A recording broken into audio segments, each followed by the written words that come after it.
People either learn to work with each other and respect their animal nature, or they perish. The relationships will perish. We either play mindfully, be aware of the other person's needs and wants at the same time as we're aware of ours, or we go to war. This is just nature. Nature's indifferent. This has been going on since the beginning of civilization.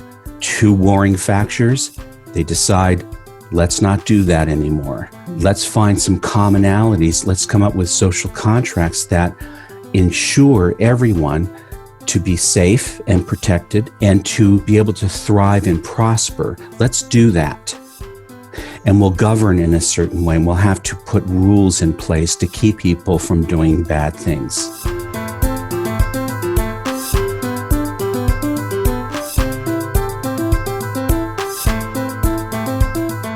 Therapist Uncensored brings you decades of experience with interpersonal psychotherapy, relational neuroscience, modern attachment, and anything else they think will be helpful in healing humans. Now, here are your co-hosts, Dr. Ann Kelly and Sue Marriott. Hey, welcome back, Stan Tatkin. Hey. We are so excited to have you back. You are actually, I don't know if you remember this, but you were one of the I may have been the very first guest that we had on our show, partly because of how much respect we have for you around translating this incredible, rich science into practical terms. So I'm super excited to sit down with you again. And I'm honored. Thank you. There's a whole lot of people right now during this plague and stay-at-home orders that are in really happy relationships and they're with their families and things are going really well.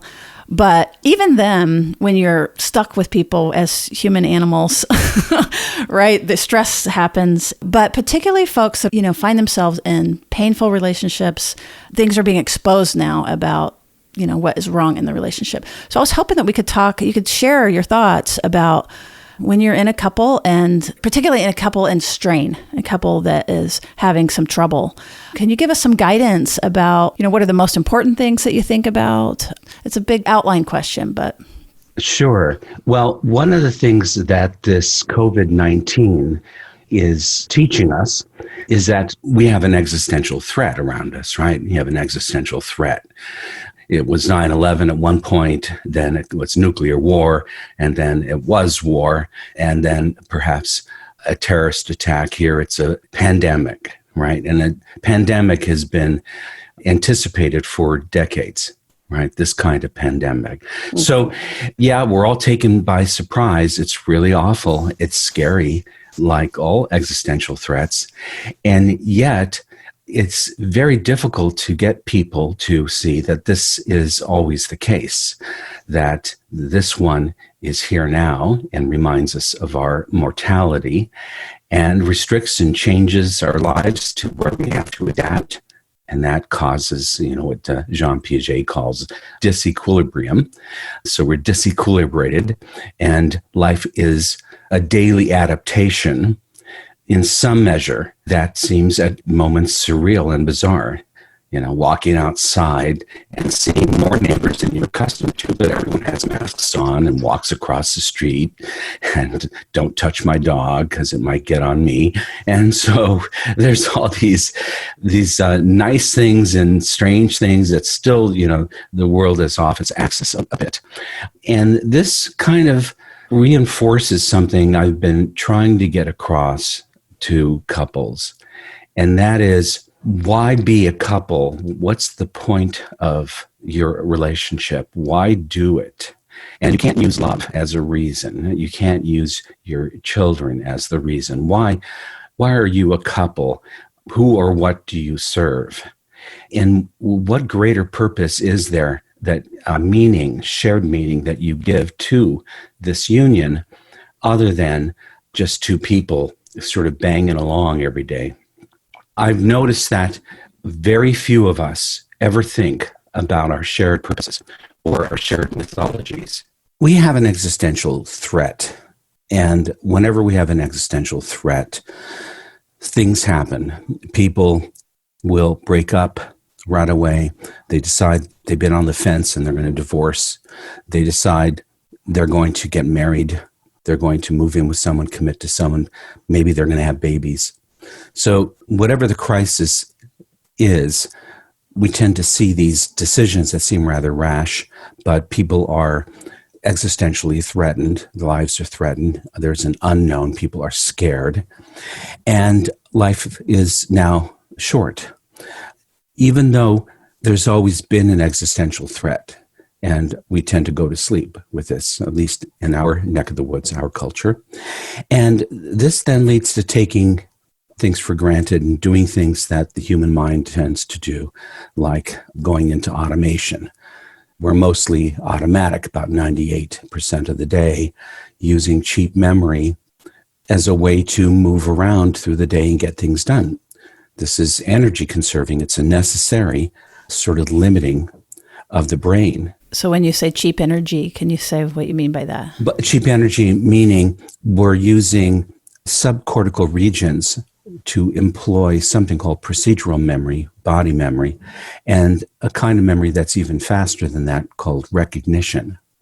Recognition is lightning fast, and our day is really being run by these low cost in terms of oxygen and glucose to run areas. Kind of autopilot.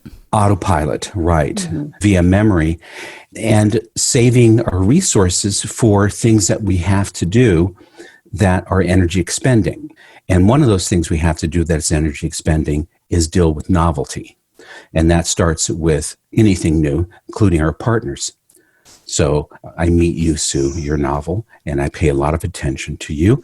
I'm producing quite a bit of oxytocin, vasopressin, but also dopamine and testosterone and noradrenaline for a lot of attention. All that's really groovy and great, keeps me present, but soon I'm going to automate you, you're going to automate me, and that is going to settle down, make life easier, except that we think we know each other, and now we're operating by memory only.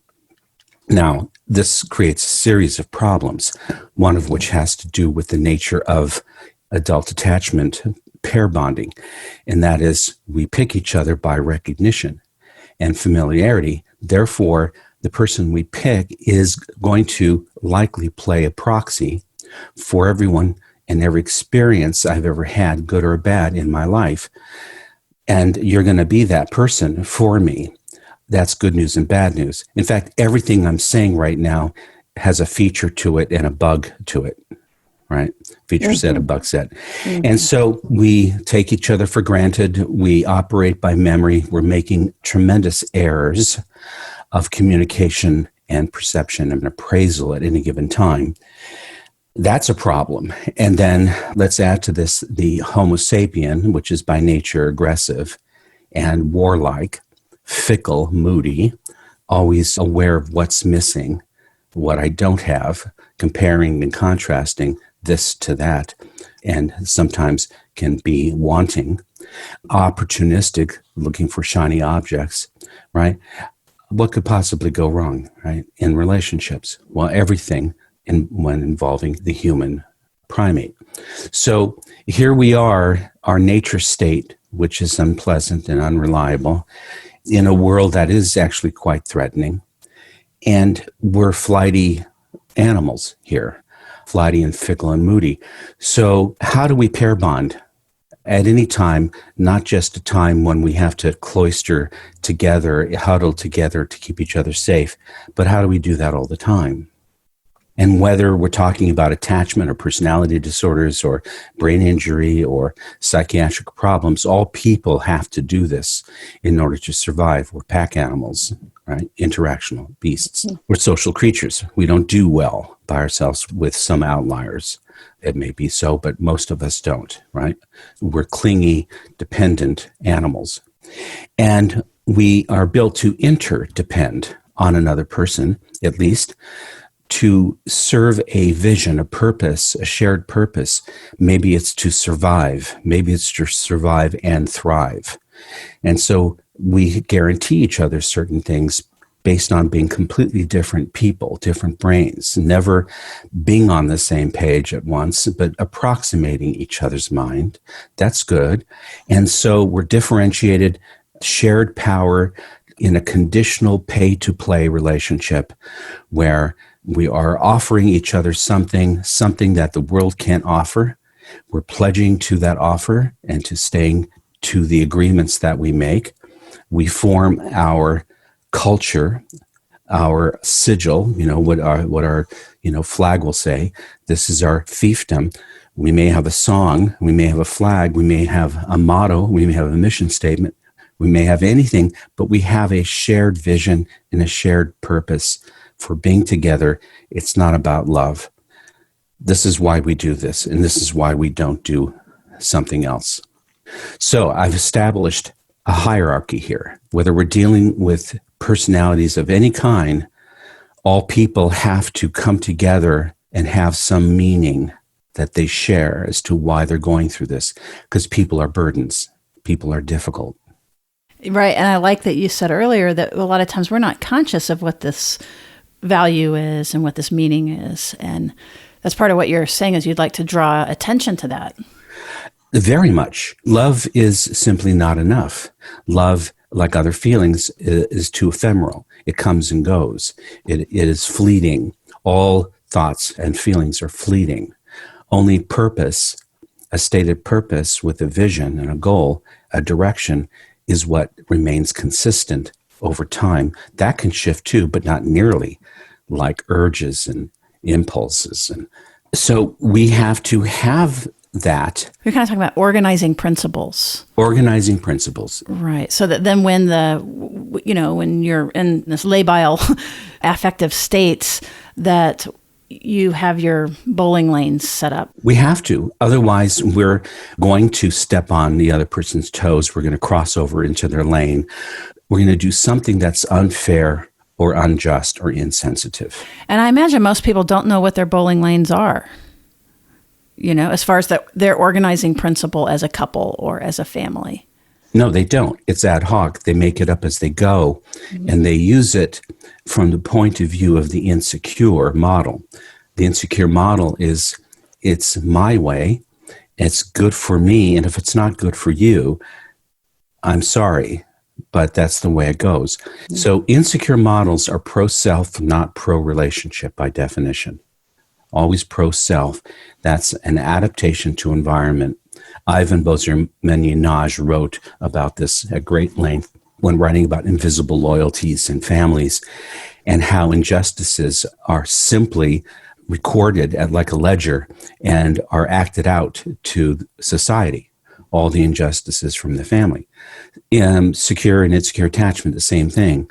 We take our injustices, unfairness, and sensitivities, and then we carry that forward into our future relationships and can act just as insensitive and unfair. So we have an insecure model that we take care of ourselves only. We silo ourselves. You stay to your side, I stay to my side. Or I really want more connection than you want. And both people become a threat to each other. One is too close and threatens the other's autonomy. One is too distant and threatens the other's sense of safety and security and abandonment issues. So what do you do about all of this?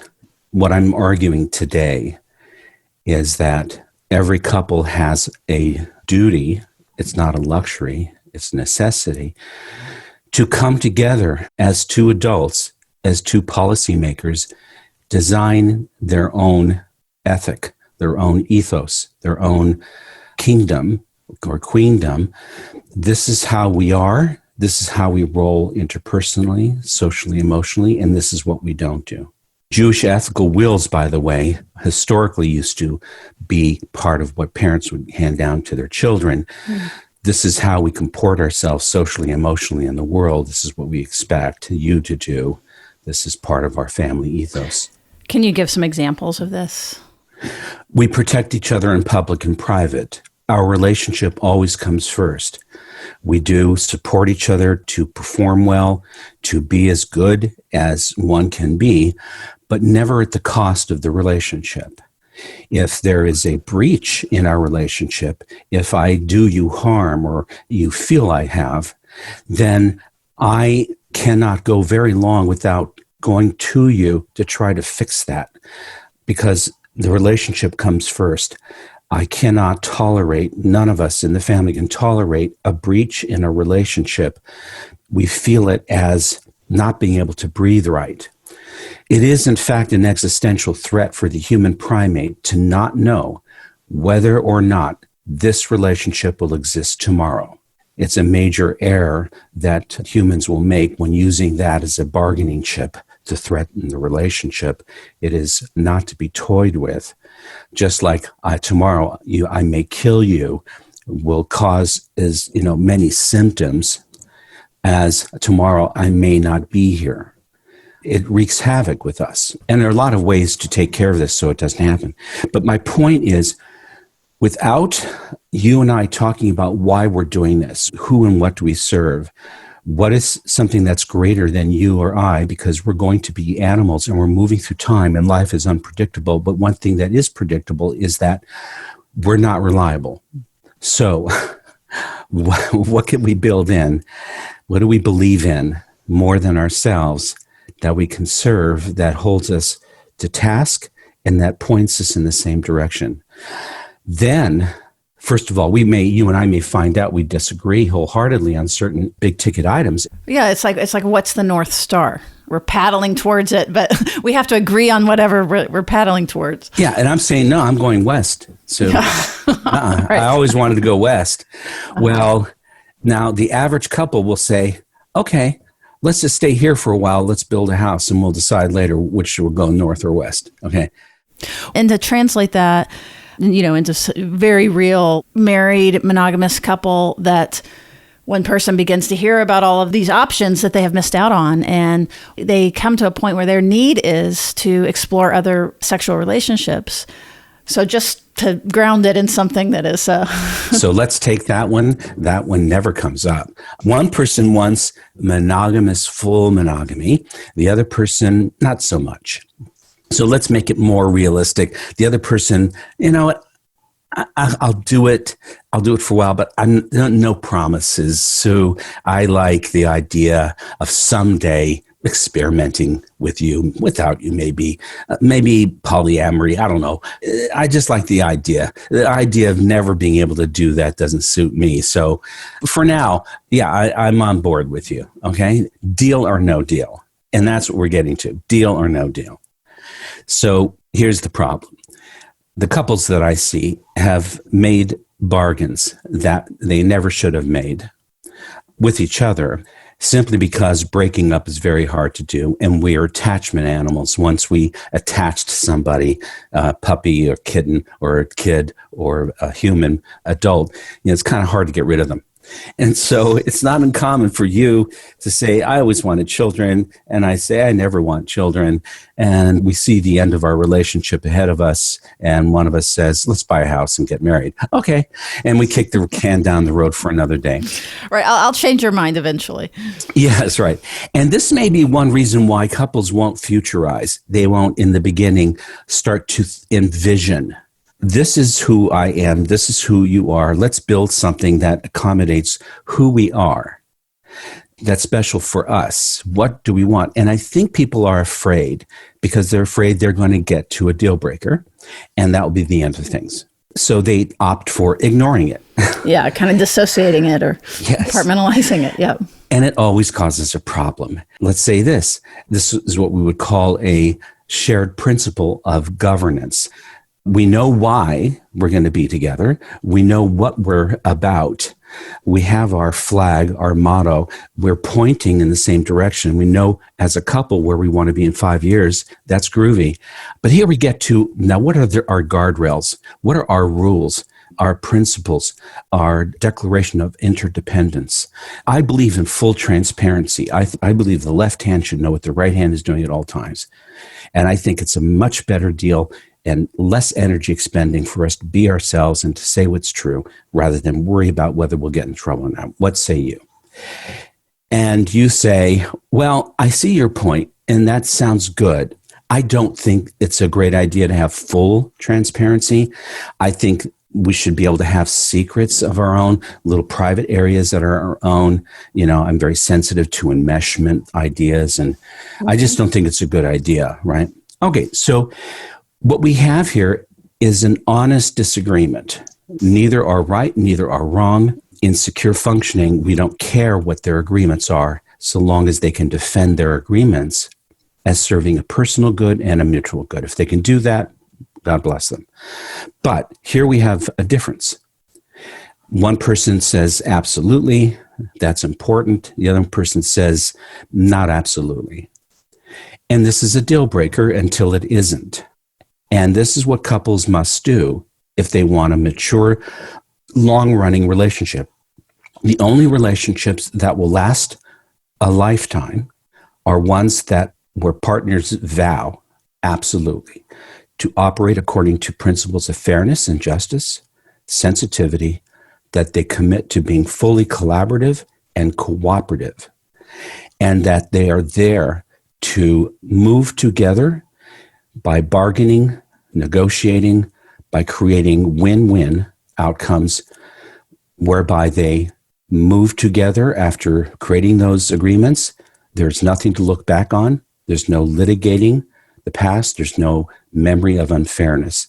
That is a socially, emotionally complex system that's using attraction, not fear, threat, or guilt, to elicit or to influence the other and persuade the other to do what I want. Okay, so we have a complex system that a lot of people are not up to doing because they're oriented towards, I'll be ripped off if I do that. I don't go all in. I don't throw in because my history is always I've gotten ripped off. It's a bad deal for me. Put two secures together. They may like this menu, this idea of collaboration, cooperation, but they will not eat the food because they believe, based on their real experience, that it's a raw deal. I'll either have my stuff, my independence taken, or I will be forever worried about being left. I will forever feel like I'm being rejected and abandoned. So much of my task, Sue, has been to try to, as educator, as therapist, make very clear how important this attitude of what these relationships are and what they can never be, how to get that across, not just the tools, because people want the tools. How do we get in and out of this fight? How do I get him to see what's bothering me about the way he makes fun of me? How do I get her to see how I feel rejected every night when she doesn't want to sleep with me or have sex with me? It becomes these modules.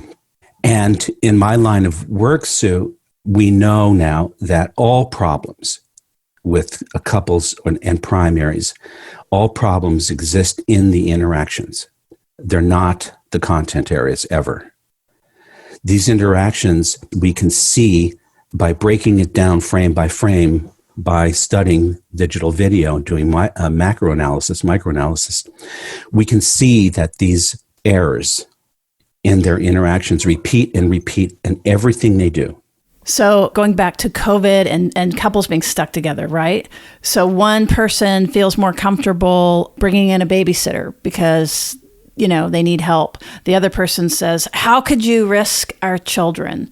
And ad nauseum, right? There's so many. This is a really common point of conflict right now in couples and families. So see if you can riff on that. So here's how a secure conversation about that would go. Both people, by the way, trust each other. That's essential because without trust, nobody's going anywhere. So this is assuming that partners have put in the time to protect the safety and security system, and there is no memory of distrust, nothing pressing at least. Yeah, I was going to say, or that it's been resolved, or yeah. Yeah, there's always memory of distrust. Even a lot of it precedes the relationship itself from childhood. Yeah. So I come to you, I say, sweetheart, how about if we bring somebody in to help? I want to spend more time with you. You want to spend more time with me. All of this is really very stressful, and I can see how stressed you are. It worries me for you. Let's just open the idea here, the thought about bringing somebody in. Of course, we have to talk about whether that's safe or not. What do you think? And then what would you say? So let's say I'm under threat and I can hear where you're going. Yeah, you're under threat. Let's say you're under threat by that statement. Did you hear any threat, by the way, in what I said? Again, it's so funny. It depends on the lens. But no, I think it was really masterful, because it's not that you're going to do this. It's a collaborative discussion. Right. And even though I'm ready, if you took umbrage to what I said, I'm ready for that. Because I know you, and I know how bad communication on any given day is, and I know how state alters perception. Mm-hmm. So I understand that, but I'm talking to you, for you, acknowledging you, caring for you, not just myself, and I'm wanting to work on it with you with the thought that maybe it's a bad idea. And I'm also mentioning ahead of time your fear that it might be unsafe. So I'm not going to signal anything that suggests you better square off and start taking care of your own interests. That's really fantastic. Something you said is you're approaching me with the idea that it's a bad idea or that you're not going to do it, right? That it's not just persuasion. No, it's my partner. I have a puzzle for us. We can leave it on the table, work on it, get away from it, work on it. Maybe we'll just toss it. It's a light touch. Yes. So give me whatever you'd like back. Let's say you took umbrage. If something did make you feel threatened in what I said. Right. Stan, you're always kind of wanting to push these boundaries and I'm fine. I don't need anybody. You might be wanting a break. That's okay. But I'm good. You're right. I do tend to push the boundaries sometimes. I guess sitting here is making me stir crazy. I keep thinking of stuff. You know how annoying I can be. I'm sorry. But yeah, and you know what? Maybe you are right. Maybe it's really me that wants that. I'm going to take your word for it. You said that it's not bothering you, that you don't really need anybody. Before we just drop the topic, can I just check something that I still think about? Please do, because I can tell you that I already am relieved that you're giving something already. So now I'm wide open. Like, absolutely, say anything you like now. The other night, you seemed frustrated with the baby, that it felt overwhelming to you, that you felt like you couldn't get any rest. And that was what I was thinking of. So you remember that, yeah? That makes, yes, I was really stressed that time, yeah. So even with remembering that, you're still okay with not having anybody? Yes, the cost benefit of bringing somebody in, that stresses me out more. All right, just wanted to make sure that we're on the same page with that. Is there anything you want me to do to help?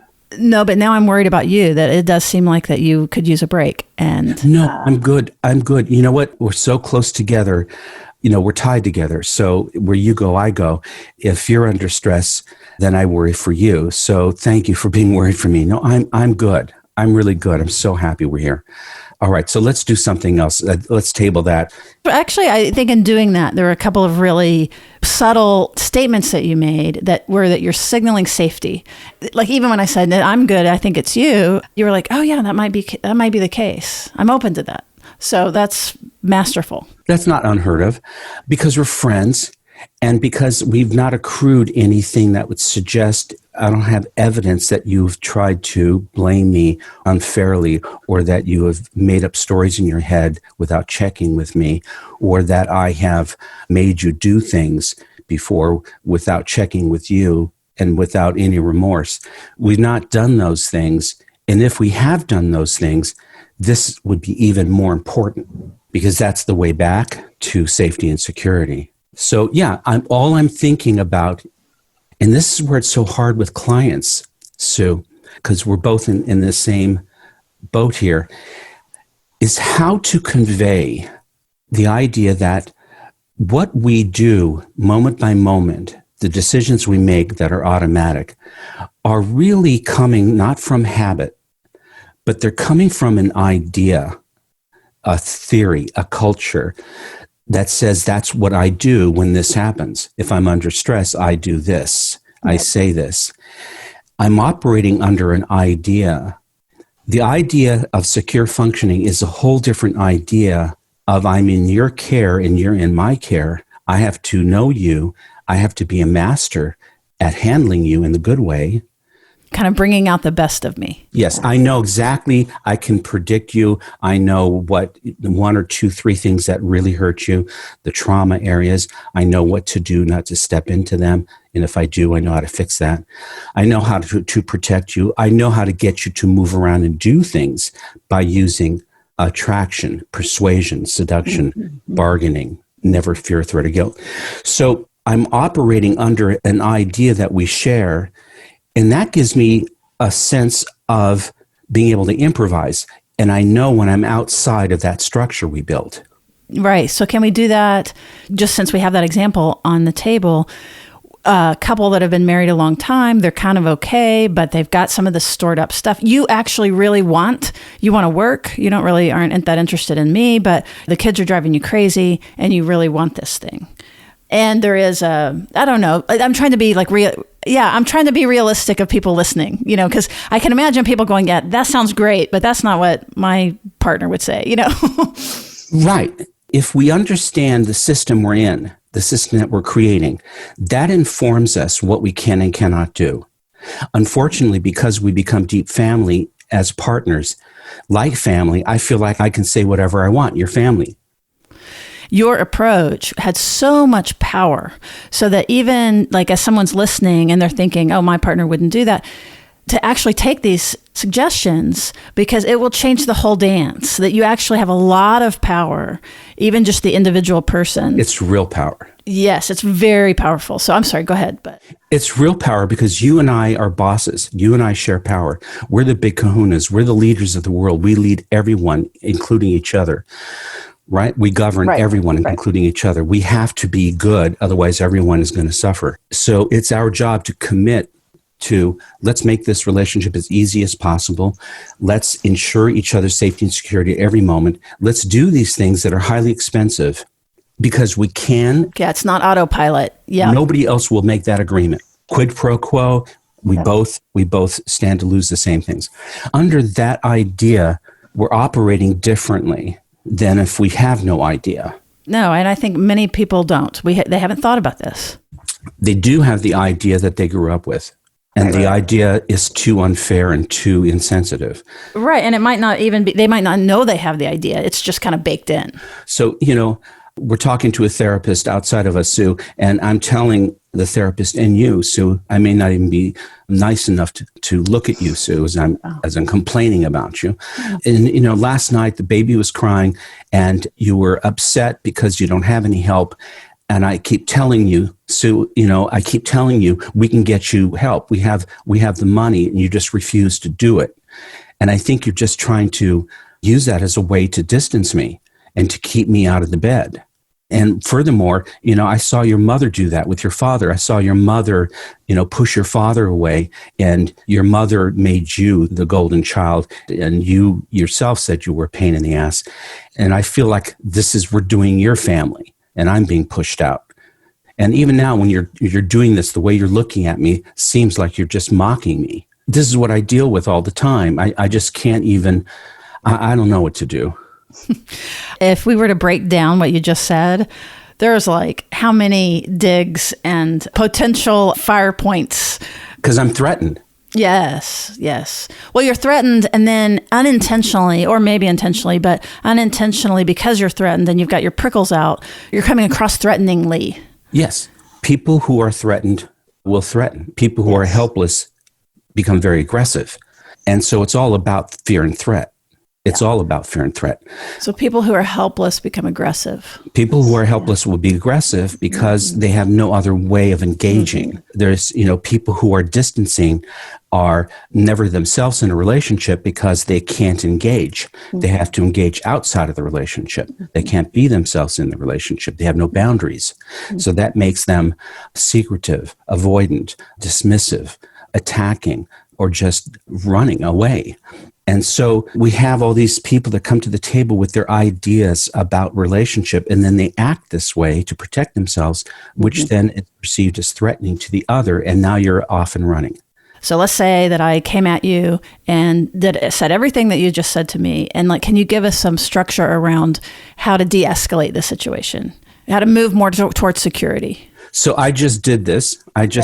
What's your true response to that attack I just gave you? I wanted to argue. There was it's not my mother, that's not fair that you're bringing up something I've shared with you about my history, and that it feels like you're throwing the kitchen sink at me. And really, I think that you are the one that wants this, and that's okay. But I just want you to own that it's your need, not mine. Okay. All right. I see I made a mistake. I made a mistake. I see what I did. I'm really sorry, Sue. First of all, in front of the therapist, I was wrong. I got scared and got angry in an old way that was unnecessary here. And I threw you under the bus in front of the therapist. I'm really sorry. I think I want more time with you to problem solve these things in advance, because it feels like we're both constantly catching up to crisis after crisis instead of planning for them so that our nights are not pleasant. And I think that would have been a better way to approach this. I'm sorry I blamed you, because I'm as much fault as anybody here. I think now I'm understanding. If you're willing, I'd like us to start thinking now, planning together on how we can make for a more peaceful evening. Forget the nanny, and I love you, and I so appreciate what you do. So I imagine as people are listening, you're probably, if you're engaged in this, you can feel your nervous system. It's his words on the first set were arousing. And then again, these magic phrases, they're not even magic, but it's signaling safety, safety, safety, where I want to crawl up in your lap. I'm perfectly happy now. I'm like, if you want a nanny, go right ahead, And hopefully my face conveys it too. Yes. Because I understand. It's beautiful. Well, it feels genuine. You're not saying kind of like fine or okay. So here's what went through my head. First of all, I remember that when we get into things like this, we both start careening off the cliff. We're going to go off the cliff in our car. One of us has to grab the wheel. And I just woke up and I realized I've got to grab the wheel. Mm-hmm. Otherwise, we're not going to get anything done. And we're going to go back to a familiar place, Groundhog Day. And it's so common. It's two kids fighting, two young selves, more regressive. I think you've called them before primitives. Yes, the primitives. And I become aware that I'm doing what feels good, not what feels right. At this point, I know what's right, and I know what just simply feels better by blaming you and discharging on you. So I self-correct. Again, because we've already had some talks about how to do this, I self-correct, and I approach in a friendly way. I fall on my sword, which is a very animal thing to do. And I come back to talking about you and my interest in what you're interested in. We have to understand that nobody will ever be influenced under conditions that are less than safe. Nobody. Right. I totally agree. And you said something, again, I just want to highlight some of the keys here.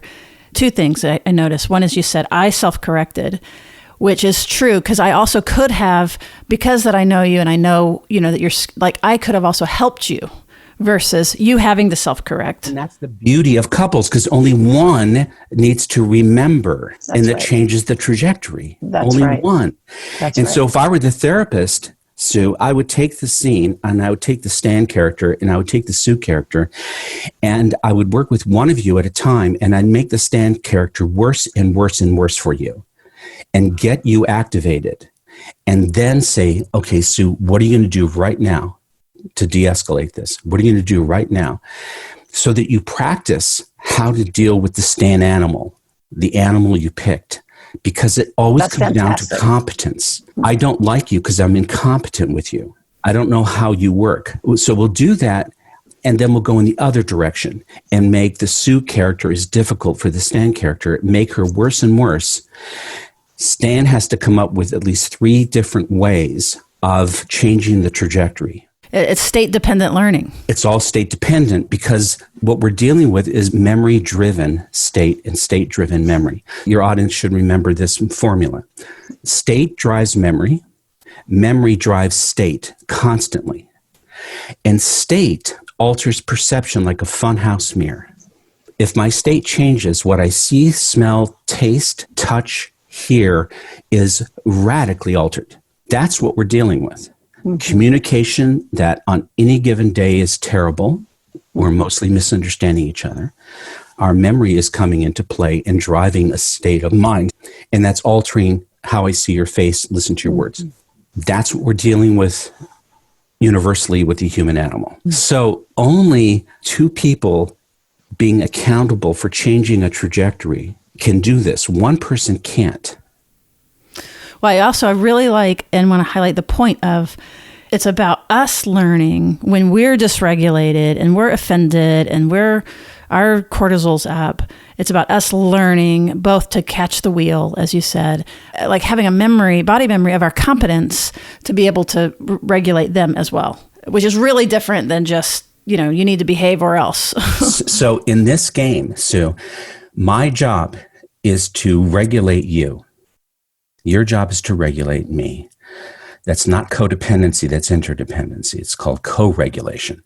Mm-hmm. So as I'm talking to you, and I'm talking to you about something that bothers me, I'm watching you moment by moment to see if something disturbs you. Because if it does, I have to stop there and repair it. Otherwise, I lose my audience. Mm-hmm. Otherwise, if you are the least bit unsafe and feel the least bit distressed, your sensorium has changed. The way your brain is working has changed. It's in my best interest to keep you on board with me. So I might say, am I doing that thing again, Sue? Am I going on too long? Mm-hmm. I'm sorry. Okay. Oh, all right.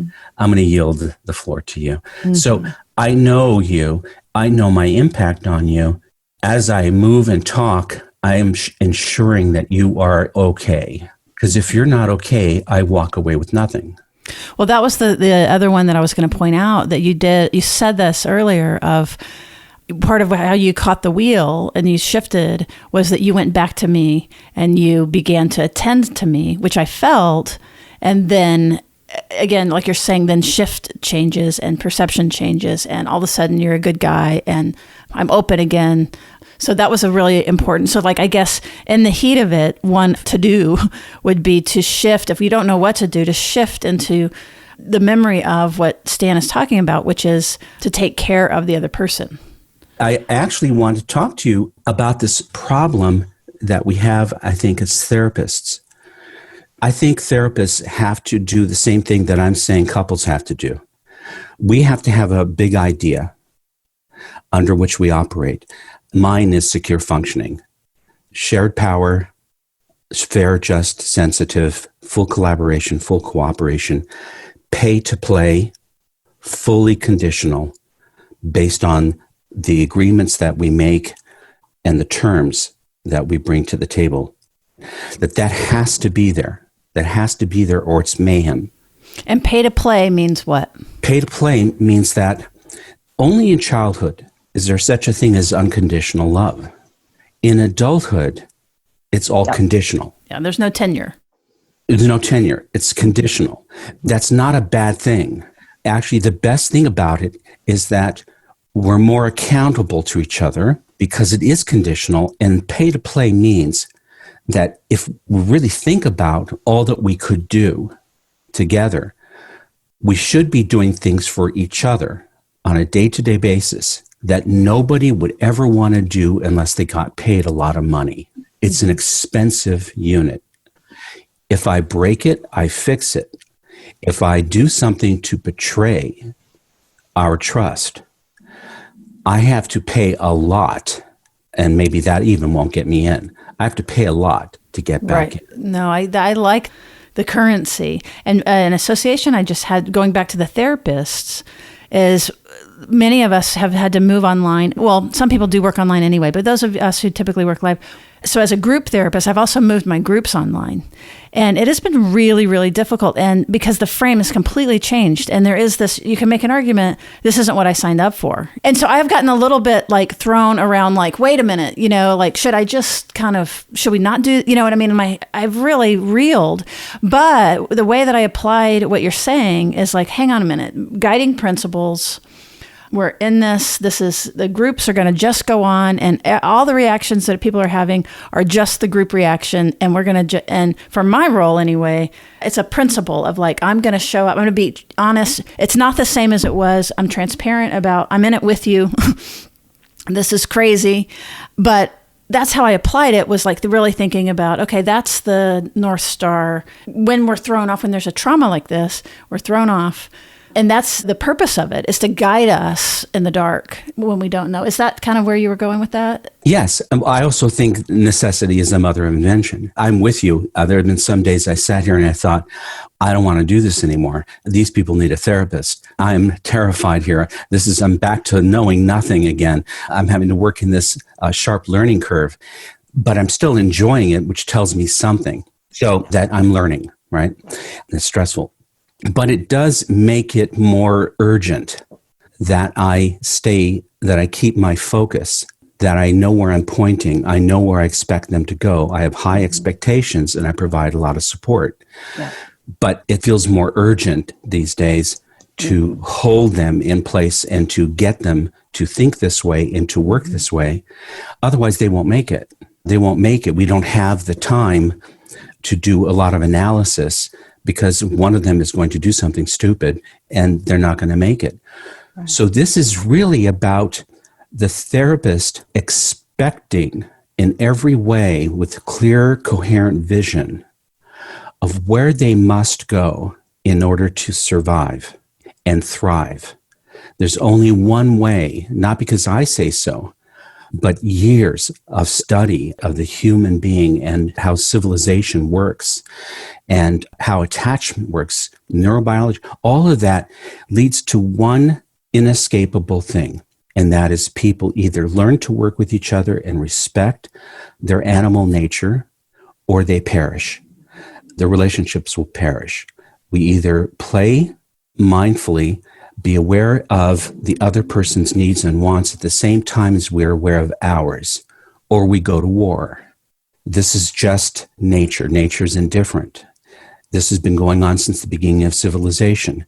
Two warring factions, they decide, let's not do that anymore. Let's find some commonalities. Let's come up with social contracts that ensure everyone to be safe and protected and to be able to thrive and prosper. Let's do that. And we'll govern in a certain way. And we'll have to put rules in place to keep people from doing bad things. We're all looking for a leader about how to get through this. And that's the couple. Right. That's the couple. That's right. That's the couple. That's the group. But it's also these principles. They can guide us when we don't know. So I really, really like this. Is this in one of your books, or is this just your current thinking? Or it's interesting because when I first started creating PACT, the approach, which is basically an integrative, nonlinear, integrative, polytheoretical approach, I had social justice there, right? Social justice, because I've always been a fan of John Rawls and Lawrence Kohlberg and Ivan Bozer-Menunaj and Carol Gilligan.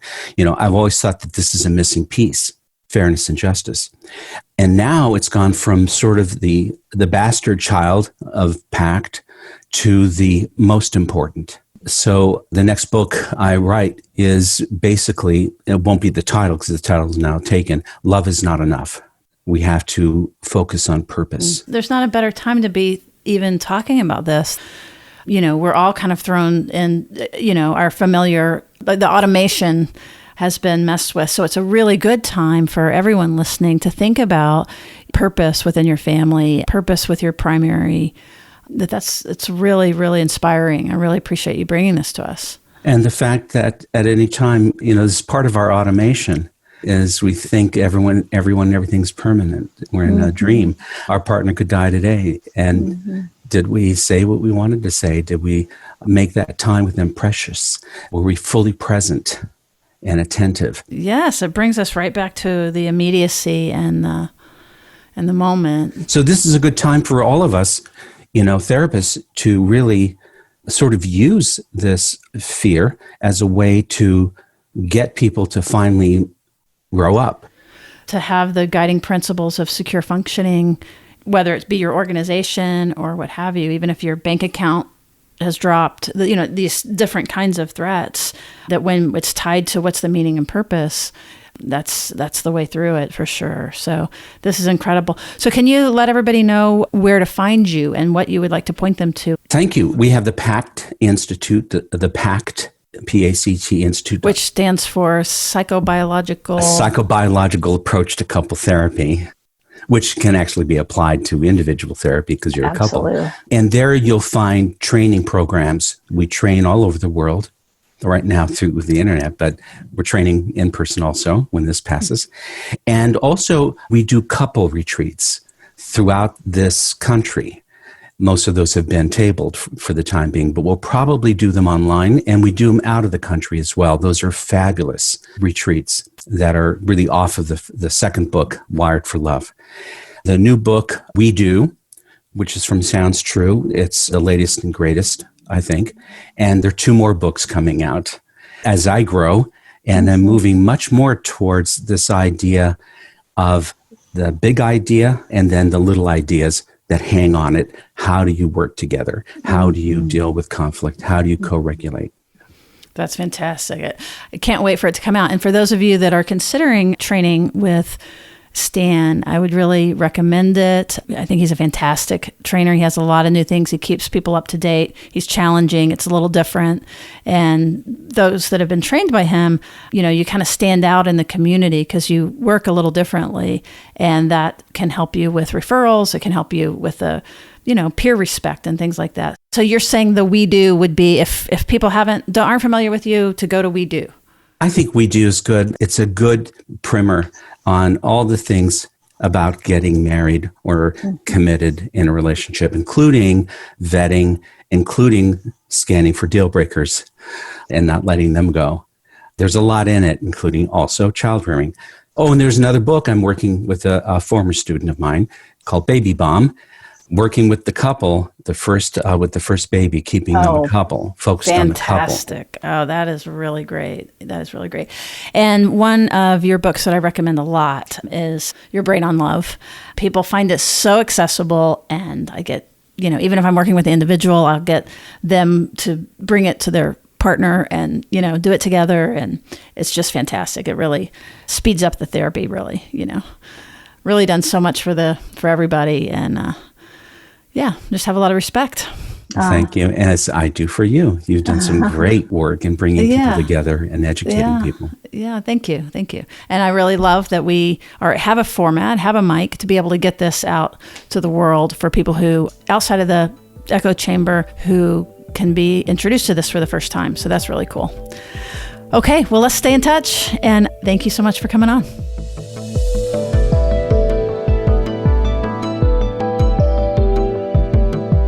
Therapist Uncensored is Ann Kelly and Sue Marriott. This podcast is edited by Jack Anderson.